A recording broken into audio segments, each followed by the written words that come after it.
नमस्कार शेतकरी बांधवांनो, मी ॲग्रिकॉस प्रतिभा रोकडे आपल्या ॲग्रोवर्ड या चॅनलवरती स्वागत करते। तर शेतकरी बांधवांनो, आजच्या व्हिडिओचा आपला विषय आहे की सध्या बघा भरपूर शेतकऱ्यांनी पावसाळी लाल कांद्याची लागवड केलेली आहे किंवा काही शेतकऱ्यांची लागवड करणं बाकी असेल। तर लागवड केल्यानंतर पहिल्या 10 दिवसांच्या आतमध्ये आपण पहिली फवारणी ही कोणती केली पाहिजे याबद्दल मी तुम्हाला सविस्तर मार्गदर्शन करणार आहे आणि ती फवारणी करणं का गरजेचं आहे याबद्दल मी तुम्हाला सविस्तर सांगणार आहे। तर बघा, पावसाळी लाल कांद्याची लागवड जेव्हा आपण करतो तर त्यावेळेस आपण रोपांची शेंडे खुडणी करतो किंवा कापणी करतो।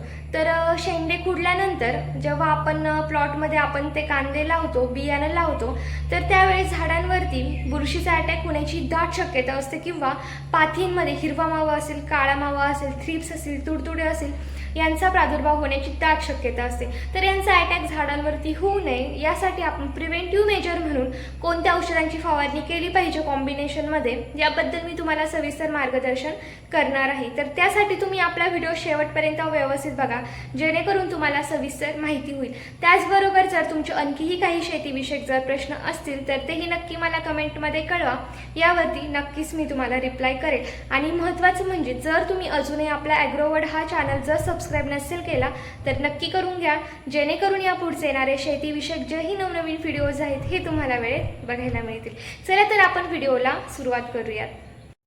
तर शेतकरी बांधवांनो, पावसाळी लाल कांदा फवारणीसाठी आपल्याला पहिल्या फवारणीमध्ये एक कीटकनाशक घ्यायचं आहे, एक बुरशीनाशक घ्यायचं आहे व एक स्टिकरचा वापर आपल्याला करायचा आहे आणि कॉम्बिनेशनमध्ये आपल्याला हे सर्व औषधांची फवारणीही करायची आहे। तर आता आपण जे बुरशीनाशक व कीटकनाशक घेणार आहोत ते घेताना जास्त महागडे कॉस्टली औषधं घ्यायची नाही, स्वस्तातले औषधं हे आपल्याला घ्यायचे आहेत। तर आता बुरशीनाशक घेताना तुम्ही एकतर साफ हे बुरशीनाशक घेऊ शकता किंवा 22 हे बुरशीनाशक घेऊ शकता किंवा अँट्राकॉल हे बुरशीनाशक घेऊ शकता। यापैकी तुम्हाला जे बुरशीनाशक मार्केटमध्ये उपलब्ध होईल ते तुम्ही घेऊ शकता। तर आता मी जे बुरशीनाशकची नावे सांगितलेले आहे त्यामध्ये कोणते कंटेंट प्रेझेंट आहे, त्यामध्ये कोणते घटक प्रेझेंट आहेत हे मी तुम्हाला व्यवस्थित सांगते।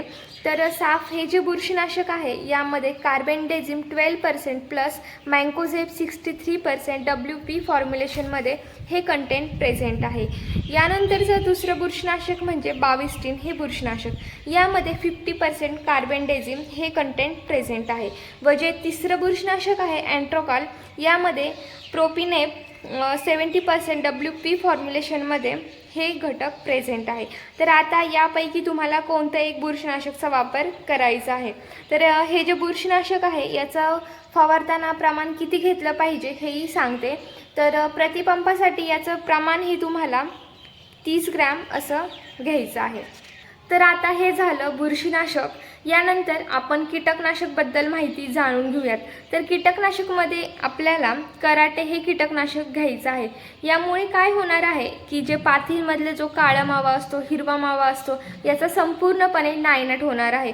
त्याचबरोबर थ्रिप्स वगैरे जे थ्रिप्स असतील, तुडतुडे असतील जे पिकांवर बसतात तर हेही बसणार नाही। तर याचं प्रमाण घेताना हे तुम्हाला 15 ml प्रतिपंपासाठी असं घ्यायचं आहे। तर आता ही जी फवारणी तुम्ही करणार आहात बुरशीनाशकची व कीटकनाशकची, यामध्ये तुम्हाला स्टिकरचाही आवश्यक वापर करायचा आहे। स्टिकरमुळे काय होतं की औषधं हे झाडांवर व्यवस्थित स्प्रेड होतात व चिकटून बसतात। नंतरनं पाऊस जरी आला तरी आपण जे फवारलेलं औषध आहे याचं नुकसान होत नाही, झाडांना हे औषध व्यवस्थित लागू पडतं। तर स्टिकर वापरताना आपल्याला KB या कंपनीचं बॅलन्स स्टिक हे स्टिकर घ्यायचं आहे। याचं प्रमाण घेताना हे आपल्याला प्रतिपंपासाठी 5 ml असं घ्यायचं आहे। यामुळे 100% रिझल्ट हे चांगले येणार आहेत। आणि पावसाळ्यामध्ये जेव्हा तुम्ही आता कोणत्याही औषधांची फवारणी करणार आहात त्यावेळेस स्टिकरचा वापर आवश्यक करायचा आहे।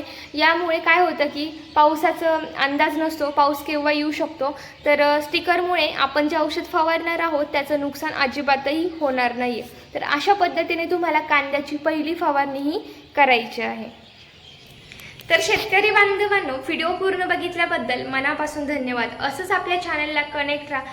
त्याचबरोबर जर तुमच्या आणखीही काही शेतीविषयक जर प्रश्न असतील तर तेही नक्की मला कमेंटमध्ये कळवा, यावरती नक्कीच मी तुम्हाला रिप्लाय करेल। आणि हो, जर तुम्ही अजूनही आपला ॲग्रोवर्ड हा चॅनल जर सबस्क्राइब नसेल केला तर नक्की करून घ्या जेणेकरून या पुढचे येणारे शेतीविषयक जेही नवनवीन व्हिडिओज आहेत हे तुम्हाला वेळेत बघायला मिळतील.